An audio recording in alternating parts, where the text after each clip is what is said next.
Operasyon ng slaughterhouse sa Bangaldan, Pangasinan extended na ilang araw bago ang Pasko. Narito ang report.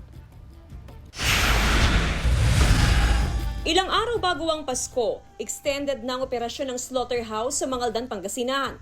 Bukas ang slaughterhouse simula 7:30 ng gabi para masimula ng pagkatay sa large animals, gaya ng kalabaw at baka.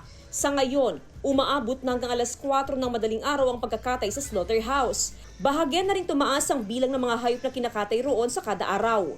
Na by 23 and 24, mga ganyan, and then on the 29th or the 30th, matudoble na rin po ang ating mga katay dyan sa ating slaughterhouse.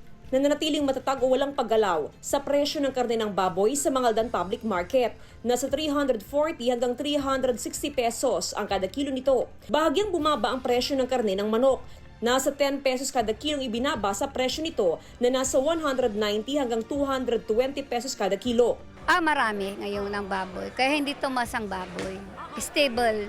Sana medyo babaan para makaluwag-luwag lang kaunti. Wala naman daw nakikitang problema sa supply ng baboy, baka at kalabaw ayon sa mga negosyante. Kasama si Jing Dakanay, Jasmine Gabriel Galban, One North Central Luzon.